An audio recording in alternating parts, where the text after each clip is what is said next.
Hello guys, welcome back to my channel creative story में आपका स्वागत है। तो चलिए गाइस, साइको लवर का नेक्स्ट पार्ट स्टार्ट करते हैं। तो अभी तक हमने देखा था कि जहां आयुयान कहता है मॉम आप आज भी काम पर जा रहे हो, विंग मुस्कुराकर कहता है हाँ बच्चा, वैसे भी मम्मा काम नहीं करेगी तो मम्मा अपना और आयुयान का ध्यान कैसे रखेगी। तभी आयुयान कहता है पर मम्मा आपने तो आज प्रॉमिस किया था ना, अब आगे कि आप मेरे साथ आज पूरा दिन और पूरी नाइट रहोगी, फिर ये सब क्या है। और वैसे भी आज तो हमने बाहर डिनर का प्लान बनाया था ना। विंग कहता है हाँ बेबी, पर क्या करूँ, मुझे अर्जेंट काम आ गया ना, इसलिए मम्मा को जाना पड़ रहा है। पर आप चिंता मत करो ना, वेंचिंग है ना वो तुम्हारे पास, आप उनके साथ बाहर चले जाना और अच्छे से डिनर करना, ओके। आयुयान कहता है ओके मम्मा। और फिर विंग आयुयान का हाथ पकड़ता है और उसे नीचे लेकर आता है जहाँ वेंचिंग बैठी थी। उसके बाद विंग वेंचिंग से कहती है कि वेंचिंग आयुयान को बाहर ले जाना और हाँ इसका ध्यान रखना। वेंचिंग कहती है ओके विंग, तुम अच्छे से अपने काम पर जाओ, मैं आयुयान का ध्यान रख लूँगी। उसके बाद विंग वेंचिंग और आयुयान को बाय कहता है और क्लब के लिए निकल जाता है। जहाँ हम रास्ते में विंग को देखते हैं जो किसी को मैसेज करता है कि सर आज आप तैयार रहिए। सामने वाला पर्सन डोंट वरी लिखकर मैसेज सेंड करता है। उसके बाद विंग अपना मोबाइल अपने जेब में रखता है और फिर क्लब पहुंचने के बाद अपने बार काउंटर पर खड़ा हो जाता है और उसके बाद ड्रिंक को देखने लगता है। कुछ देर बाद क्लब में गेस्ट आने लगते हैं और विंग उन सब के लिए ड्रिंक प्रिपेयर करने लगता है। देखते ही देखते काफ़ी भीड़ हो गई थी और विंग सभी आने जाने वाले कस्टमरों पर नज़र रखने लगता है। अब विंग देखता है कि वो लोग भी आ चुके हैं जो क्लब में ड्रग्स सप्लाई करने वाले थे, मगर विंग को नहीं पता था कि वो ड्रग्स ही नहीं बल्कि इल्लीगल हथियार सप्लाई की डील भी करने वाले हैं। अब जैसे ही वो लोग एक वीआईपी रूम में जाते हैं तभी विंग भी वॉशरूम की बात कहकर अपने साथ वाले पर्सन को ड्रिंक बनाने के लिए कहकर चला जाता है। अब वॉशरूम में जाकर विंग पुलिस को कॉल करके क्लब बुलाता है और फिर बाहर निकल जाता है और आकर अपने काम पर बार काउंटर पर खड़ा हो जाता है, कस्टमरों के लिए ड्रिंक बनाने लगता है। वहीं कुछ देर बाद वांगजी भी उस क्लब में आता है जिसकी नज़र केवल विंग पर ही टिकी थी, मगर हमारा विंग कस्टमरों के ड्रिंक बनाने में इतना बिजी हो गया था कि वो वांगजी को आते ही नहीं देखता। उसके बाद वांगजी एक टेबल पर बैठ जाता है और वेटर को बुलाकर ड्रिंक मंगवाता है। वेटर विजय कहकर विंग के पास जाता है और विंग को ड्रिंक बनाने को कहता है। उसके कुछ देर बाद वो ड्रिंक लेकर वांगजी के पास पहुंचता है और वांगजी विंग को देखते देखते ड्रिंक करने लगता है। वहीं वांगजी विंग को कस्टमरों के साथ इतने हंसते हुए बातें करते देख अंदर से पूरी तरह जेलस हो रहा था और मन में कह रहा था कि विंग तुमने भागकर मेरे साथ अच्छा नहीं किया, आज देखो मैं कहाँ पहुँच गया और तुम कहाँ। उसके बाद वांगजी वहाँ से बाहर आ जाता है और गाड़ी में बैठ जाता है। कुछ देर बाद पुलिस भी वहाँ आ जाती है और उन ड्रग्स डीलरों को पकड़कर पुलिस स्टेशन ले जाती है, लेकिन उनमें से एक सीनियर पुलिस ऑफिसर कॉल करके विंग को बाहर बुलाता है। विंग भी क्लब से बाहर आता है और पुलिस ऑफिसर से मिलता है, जहां पुलिस ऑफिसर विंग के साथ हैंडशेक करता है और उस विंग को वेल्डन कहता है कि तुम्हारी वजह से काफ़ी लोगों की ज़िंदगी बर्बाद होने से बच गई, और विंग को एक एनवलप देता है जिसमें कुछ पैसे थे। उसके बाद वो पुलिस ऑफिसर वहाँ से चला जाता है और फिर विंग अंदर चला जाता है। और फिर रात के 12 बजे जब विंग क्लब से बाहर आता है तब वो बस स्टॉप पर जाकर बस का इंतज़ार करने लगता है और फिर जैसे ही बस आती है विंग उसमें बैठ जाता है और विंग को नहीं पता था कि उसका पीछा कोई और भी कर रहा है। उसके बाद जब विंग अपने स्टॉप पर पहुंच जाता है उसके बाद वो खाने के लिए कुछ फूड लेता है और घर की तरफ बढ़ने लगता है। वहीं वांगजी उसका पीछा करता है और जब विंग घर पहुंचता है तो देखता है वेंचिंग वहीं बैठी थी और विंग के आते ही विंग से कहती है आयुयान सो चुका है और अब मैं भी चलती हूँ क्योंकि काफ़ी लेट हो गया है। विंग हाँ में सिर हिलाता है और वेंचिंग को बाहर तक छोड़ने आता है और फिर वेंचिंग को हक करके उसे बाय कहता है। वेंचिंग भी विंग को बाय कहती है और फिर वो अपने रूम की तरफ चली जाती है। इधर वांगजी अभी भी अपनी गाड़ी में बैठा था और फिर देखता है कि विंग ने अपने घर की लाइट ऑफ कर दी है। उसके बाद वांगजी अंदर जाता है और फिर से विंग को बेहोश करके उसका किडनैप करने वाला था, मगर जब वांगजी अंदर जाता है तो देखता है विंग एक बेबी के साथ लेटा है। वो देखकर वांगजी शॉक, और फिर वो उस घर से वापस आकर अपनी गाड़ी में बैठता है और वापस अपने होटल आ जाता है। उसके बाद वांगजी विंग के बारे में सोचता है कि विंग एक बच्चे के साथ, लेकिन वो बेबी किसका है, क्या विंग ने यहाँ किसी से मैरिज कर ली है। और फिर वांगजी को भी विंग और पुलिस ऑफिसर के लेकर गलतफहमी हो जाती है कि क्योंकि पुलिस ऑफिसर ने जब विंग को क्लब के लिए बाहर बुलाया था तो दोनों काफ़ी क्लोज थे और काफ़ी मुस्कुरा कर बात भी कर रहे थे। साथ ही जाते समय पुलिस ऑफिसर उसे एक एनवलप भी देता है। तो वही सब सोच के वांग जी अपने मन में सोचता है, इसका मतलब विंग ने उस पुलिस ऑफिसर से मैरिज कर ली है, इसीलिए तो विंग क्लब में रहकर पुलिस के लिए काम कर रहा है। और फिर नेक्स्ट मॉर्निंग वांग जी अपने माफिया होने का फ़ायदा उठाता है और वहाँ के एक लोकल गैंगस्टर से मिलता है और विंग के बारे में जानकारी निकालने को कहता है। वहीं वांग जी उनसे वेंचिंग के बारे में भी डिटेल निकालने को कहता है। और वो गैंगस्टर को जब ये पता चलता है कि वांग जी को बिग बॉस ने भेजा है, तो बिग बॉस का नाम सुनकर वो गैंगस्टर वांग जी की बात मानकर विंग की पूरी जानकारी निकालने को मान जाता है। और अब करीब 1 घंटे बाद वो गैंगस्टर वांग जी के पास आता है और फिर वांग जी को बताता है कि विंग एक सिंगल पेरेंट से है और वो दूसरी गर्ल उसकी नेबर है और फ्रेंड भी। यहाँ तक कि विंग का उस पुलिस ऑफिसर के साथ कोई रिश्ता नहीं है, बल्कि वो पुलिस ऑफिसर भी विंग का नेबर है। ये सुनकर वांग जी को खुशी होती है, मगर अभी भी उसे ये लगता है कि अगर विंग की मैरिज नहीं हुई है तो क्या वो बेबी मेरा है? अगर वो बेबी मेरा है तो विंग ने ये बात मुझसे क्यों छुपाई है? और अब नाइट के समय वांग जी फिर से विंग का पीछा करता है और उसका पीछा करते हुए उसके घर के बाहर पहुंचता है। और फिर जैसे ही विंग अपने घर की लाइट ऑफ करता है, उसके कुछ देर बाद वांग जी विंग के रूम में जाता है और विंग को बेहोश करके उसे अपने साथ ले आता है। साथ ही वो उस बच्चे को भी अपने साथ लाता है और आज वो उन दोनों को होटल नहीं बल्कि अपने मेंशन में ले जाता है, जहां उसने आज दोपहर में ही सेक्रेटरी मिंग से कहकर सब चीज़ अरेंज करवा दिया था।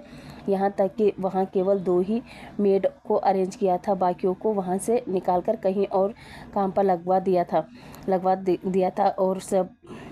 और जब वांग जी विंग को लेकर अपने मेंशन में आता है तो वांग जी विंग को लेकर अपने रूम में ले जाता है और आयुआन को मिंग्याओ के पास ही सुला देता है। और अब वांग जी भी विंग के बगल में सो जाता है और अब नेक्स्ट मॉर्निंग विंग को होश आता है। वहीं वांग जी उसके बगल में लेटा था, मगर वो पूरी नाइट नहीं सोया था। अब विंग जैसे ही अपना सर पकड़कर उठता है तो वो अपने सामने देखता है, जहाँ वो देखता है और सोचता है मैं कहाँ हूँ। तभी विंग के पीछे से आवाज़ आती है, गुड मॉर्निंग बेबी। अब विंग जैसे ही ये सुनता है तो वो अपने बगल में देखता है, जहाँ वांग जी सोया तो नहीं था, केवल उसने आंखें बंद कर रखी थी। तभी वांग जी को देखकर शॉक और वो ज़ोर से चिल्लाता है, तुम? तभी वांग जी अपनी आंखें खोलकर विंग के पास बैठते हुए कहता है, हाँ मैं। विंग पूछता है, तुम यहाँ कब, कैसे और मैं यहाँ कैसे आया? तभी वांग जी कहता है, तुम्हें मैं लाया। और हाँ, मैं कब कैसे यहाँ आया तो मैं तुम्हारे लिए आया हूँ विंग। और देखा तुमने, मैंने आज पूरे 5 साल बाद तुम्हें ढूंढ ही लिया ना।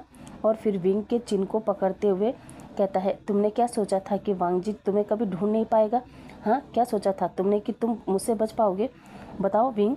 विंग कहता है, नहीं ऐसा नहीं है, मैं तुमसे बचना नहीं चाहता था, मगर मुझे अर्जेंट काम था इसलिए मुझे आना पड़ा और तुम सो रहे थे इसलिए मैंने तुम्हें नहीं जगाया। वांग जी कहता है, ओह, तो क्या तुम मुझे बाद में कॉल करके नहीं बता सकते थे? और जैसे कि तुम्हारा काम ख़त्म हुआ था तो क्या तुम वापस नहीं आ सकते थे? विंग कहता है, मैं तुम्हें कैसे कांटेक्ट करता, मेरे पास तुम्हारा नंबर नहीं था और मेरा काम जो 2-4 दिन का नहीं था बल्कि 1-2 महीने का था। मैंने सोचा पहले मैं अपना काम ख़त्म कर लूँ, उसके बाद तुमसे मिलूँगा, मगर मेरा सारा प्लान ही ख़राब हो गया। तभी वांग जी पूछता है, प्लान? कैसा प्लान? विंग कहता है, वो मैं तुम्हें नहीं बता सकता। अब वांग जी को गुस्सा आता है और वो विंग के नेक को पकड़ता है और उसे दबाते हुए कहता है, क्या मैं अभी भी तुम्हें वही 20 साल का लड़का लग रहा हूँ जो तुम्हारी इन झूठी बातों में आ जाएगा? इधर विंग वांग जी के हाथों को छुड़ाने के लिए उसके हाथ को पकड़ता है और तड़पते हुए कहता है, छोड़ो मुझे वांग जी, ये तुम क्या कर रहे हो? छोड़ो मुझे, छोड़ो। और वांग जी के हाथों पर मारता भी रहता है। इधर वांग जी जब देखता है कि विंग अब सांस नहीं ले पा रहा है तो वो विंग को छोड़ देता है और वहाँ से उठकर वॉशरूम में चला जाता है। इधर विंग कफ करते हुए हैवी ब्रीथ ले रहा था। उधर वांग जी वॉशरूम में जाने के बाद खुद को मिरर में देखता है और सोचता है, ये वो क्या कर रहा था? मैं उस इंसान को हर्ट कर रहा था जिसे मैं पसंद करता हूँ, जिसे मैं प्यार करता हूँ, मैं उसे कैसे हर्ट कर सकता हूँ? और ये सोचते हुए वो अपने हाथ को देखता है और ज़ोर से दीवार पर पंच मारता है, जिसके कारण उसके हाथों से ब्लड गिरने लगता है। उसके बाद वो फेस वॉश क्लीन करता है और फिर बाहर आता है, जहाँ विंग अभी भी बेड पर बैठा था, मगर अब वो वांग जी को नहीं देखता। ये देखकर वांग जी विंग के पास बैठता है और बहुत ही पोलाइट वे में कहता है, आई एम सॉरी, मुझे तुम्हारे साथ ऐसा सलूक नहीं करना चाहिए था, पर मैं क्या करता। हाँ, तुम मुझे यूँ अचानक छोड़ के भाग आए। तुम्हें पता है मैंने तुम्हें कितना ढूंढा?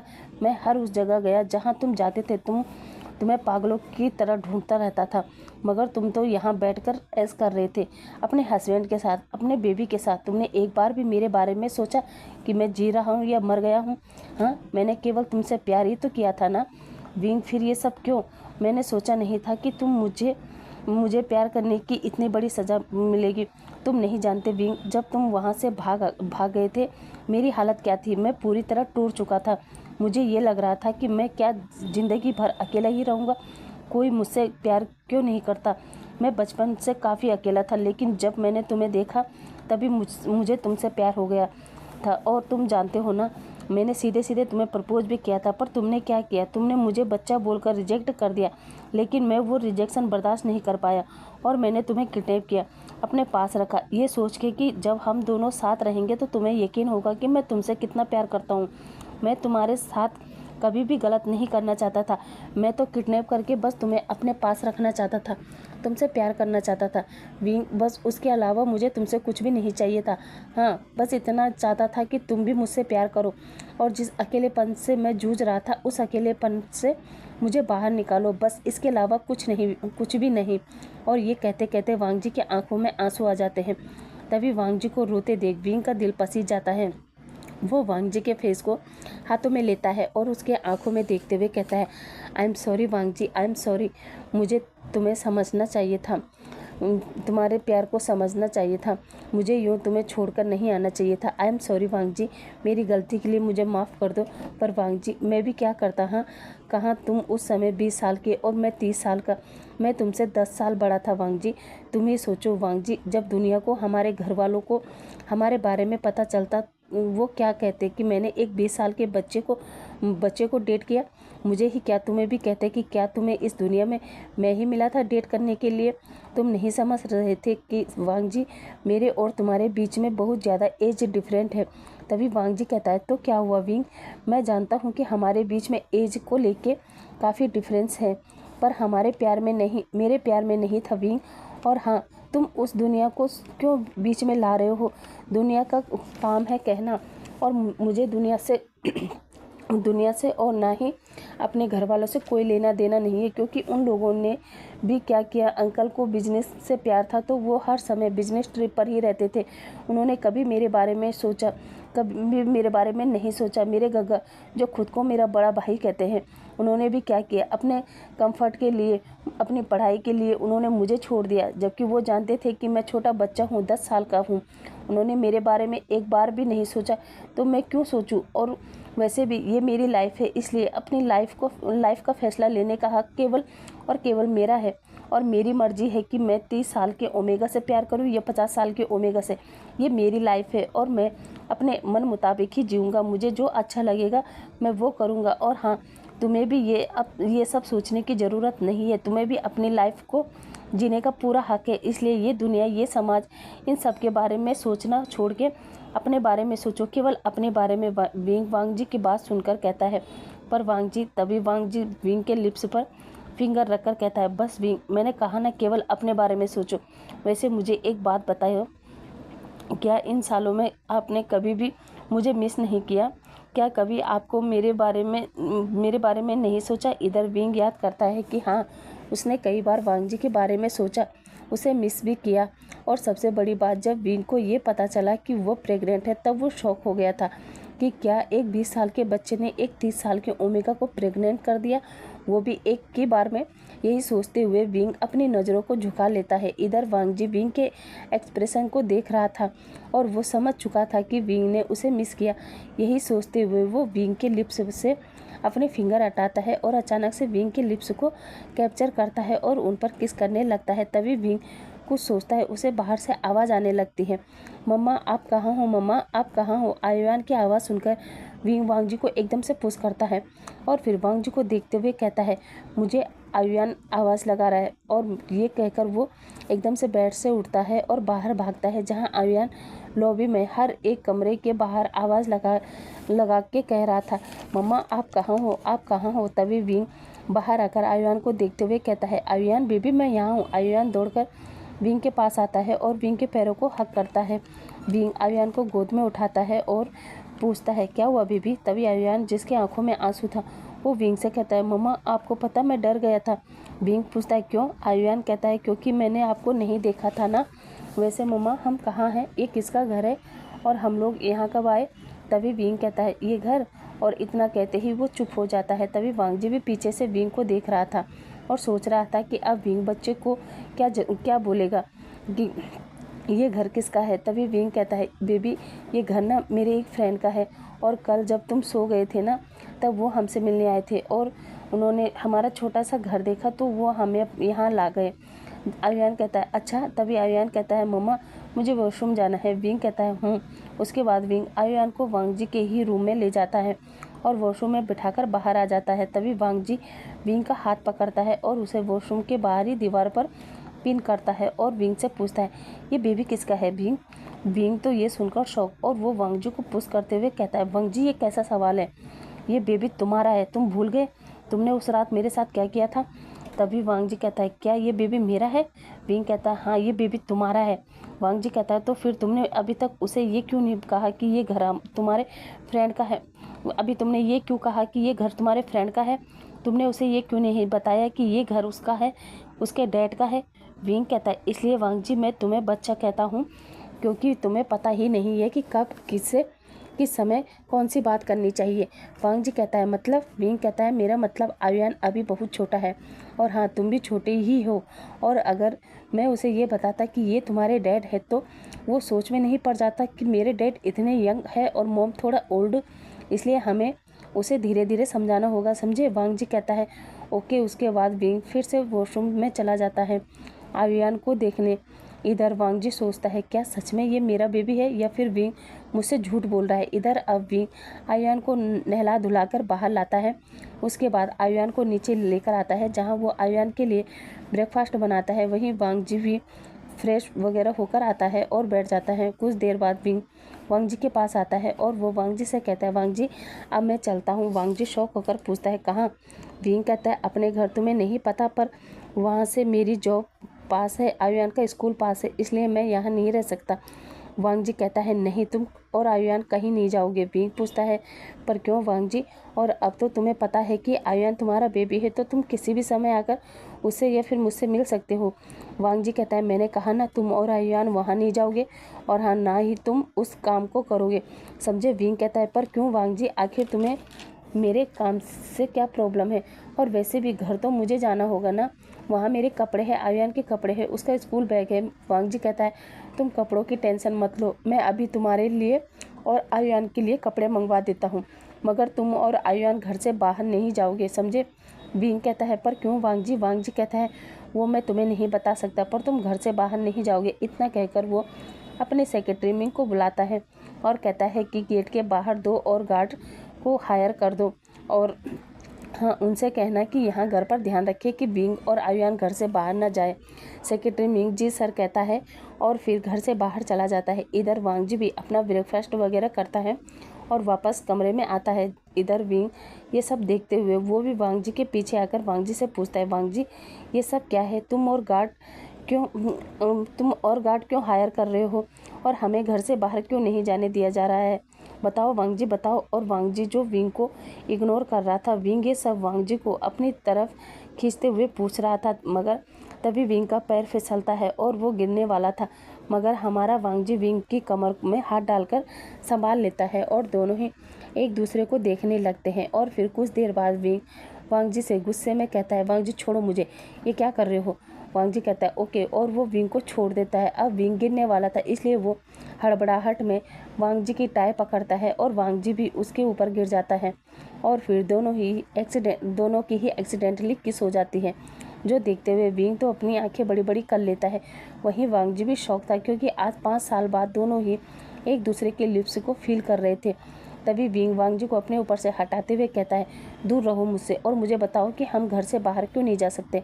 अब वांगजी विंग के सवालों से काफ़ी इरिटेट हो गया था, इसलिए वो चिल्लाकर विंग को बता देता है कि उसकी जान को खतरा है, जो सुनकर एक पल के लिए तो विंग शॉक हो जाता है। वहीं वांगजी विंग से अपनी नज़र चुराने लगता है, जो देखकर विंग वांगजी से पूछता है कि वांगजी तुमने क्या कहा कि मेरी जान को खतरा है? हाँ बताओ किससे मेरी जान को खतरा है? वांगजी बताता है माफिया से। विंग कहता है माफिया से, मगर क्यों, मैंने क्या किया है?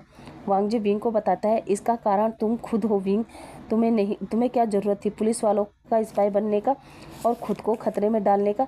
अब तुम्हें पता है वो लोग तुम्हें मारना चाहते हैं क्योंकि तुम उनके रास्ते में आ रहे हो।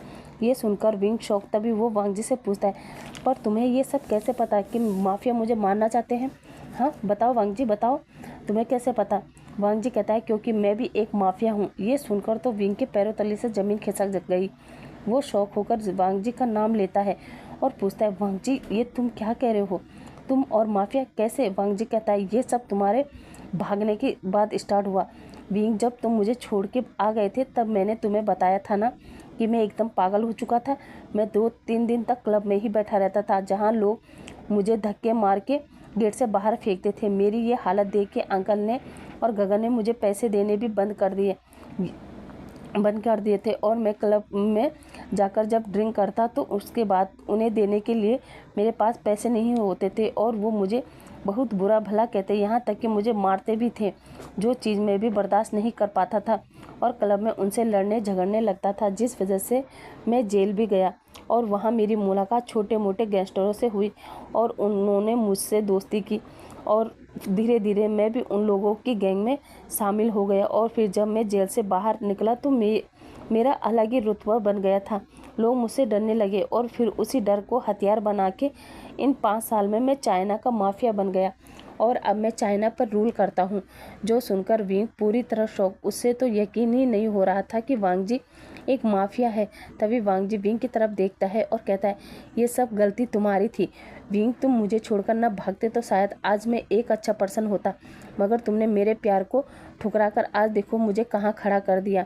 ये कहकर वो विंग को वहीं छोड़कर बाहर निकल जाता है। इधर विंग तो एकदम स्टीफ होकर बैठा था और वो सोच रहा था कि क्या उसकी वजह से एक 20 साल का लड़का आज माफिया बन गया। काश मैं उस समय वांग जी को प्यार से हैंडल करता तो आज वांग जी यहाँ नहीं होता, आज वो इस बुराई के रास्ते पर नहीं चलता। विंग तुमने वांग जी के साथ बहुत गलत किया, उसने तुमसे तुम्हारा प्यार ही तो मांगा था, तुम्हें वो प्यार दे देना चाहिए था विंग, दे देना चाहिए था। कम से कम आज वांग जी की लाइफ अच्छी तो होती। यही सोच के उसके आंखों से आंसू गिरने लगते हैं और अब हम नाइट का सीन देखते हैं जहां विंग आयुआन को सुला रहा था। तभी उसे कमरे के बाहर से आवाज़ आती है। विंग आयुआन को सुलाकर बाहर आता है तो देखता है सेक्रेटरी विंग वांग जी को संभाल के ऊपर ला रहा था, जो देखते हुए विंग वांग जी के सामने जाता है और सेक्रेटरी मिंग से पूछता है वांग जी को क्या हुआ है। तभी सेक्रेटरी मिंग कहता है मास्टर वो सर ने कुछ ज़्यादा ही ड्रिंक कर ली है इसलिए। तभी वांग जी विंग को देखते हुए लड़खड़ाती आवाज़ में कहता है विंग तुम आ गए, और विंग को हक कर लेता है और फिर रोते हुए कहता है प्लीज़ विंग मुझे छोड़कर मत जाना, मैं तुमसे बहुत प्यार करता हूँ, मैं तुम्हारे बिना जी नहीं पाऊँगा विंग, प्लीज़ मुझे छोड़कर मत जाना, I love you wing, I love you. ये देखकर तो विंग ऑकवर्ड हो जाता है और फिर सेक्रेटरी मिंग से कहता है मेरी हेल्प करो और इसे कमरे में लेकर चलो। मिंग ओके कहता है। उसके बाद दोनों वांग जी को संभालते हैं और कमरे में ले जाते हैं जहां सेक्रेटरी मिंग वांग जी को बेड पर लिटाकर विंग से कहता है मास्टर अब आप सर को सुला दीजिए। विंग हाँ में जवाब देता है। उसके बाद विंग वांग जी के कपड़े, उसके शूज वगैरह निकालता है और फिर उसे कपड़े पहनाता है, मगर हमारा वांग जी कपड़े पहनने में काफ़ी नखरे कर रहा था, इसलिए विंग वांग जी को वैसे ही छोड़कर आयुआन के कमरे में जाने लगा। मगर तभी वांग जी विंग का हाथ पकड़कर कहता है तुम कहाँ जा रहे हो विंग, और उसे अपने ऊपर खींचता है और फिर दोनों हाथों से उसके बैक के अराउंड उसे कसकर पकड़ लेता है और फिर विंग को देखते हुए कहता है कहाँ जा रहे हो विंग, क्या तुम अपने वांग जी को प्यार नहीं करोगे? चलो ठीक है मैं ही करता हूँ। इतना कहकर वो विंग के लिप्स को कैप्चर करता है और उसे किस करने लगता है, जो देखते हुए विंग अपने आप को छुड़ाने की कोशिश कर रहा था, मगर वांग जी ने उसे इतना टाइट हक किया था कि विंग को वांग जी की कैद से बाहर निकलना मुश्किल हो रहा था। उसके बाद तो वांग जी विंग को फ्लिप करता है और विंग के ऊपर आकर उसे किस करने लगता है। उसके बाद जब विंग को ब्रीथ लेने में परेशानी होने लगी तब वांग जी विंग के लिप्स को छोड़ता है और एकदम से उसके नेक पर आ जाता है और जहां वांग जी ने विंग को मार्क किया था उस जगह पर अपनी टंग को फिराने लगता है, साथ ही शक करने लगता है और अब विंग की बॉडी भी हॉट होने लगी थी। वो अपनी आंखें बंद करके बस वांग जी को फील करने लगा और वांग जी के हर एक किस पर मौन करने लगा। अब वांग जी धीरे धीरे अपने सेंट को भी छोड़ने लगा। वहीं वांग जी के फेरोमोन्स को इनहेल करके विंग भी अपने फेरोमोन्स रिलीज करने लगता है और देखते ही देखते दोनों एक दूसरे के सेंट में इतना खो जाते हैं कि उन्हें पता ही नहीं चलता कि कब वो दोनों निकट हुए, कब एक दूसरे से कनेक्ट हुए और कब वो एक दूसरे से बेइंतहा प्यार करने लगे। अब नेक्स्ट मॉर्निंग जब वांग जी की आँख खुलती है तो वो सामने विंग को देखता है और जो पीसफुली सो रहा था। वहीं वांग जी को जब एहसास होता है कि विंग और वो दोनों ही निकट है तो वो समझ जाता है कि कल रात उन दोनों ने एक साथ नाइट स्पेंड की है। इसका मतलब मैं ही विंग के लिए फीलिंग नहीं रखता बल्कि विंग भी मेरे लिए फीलिंग रखता है। यही सोच के वांग जी के फेस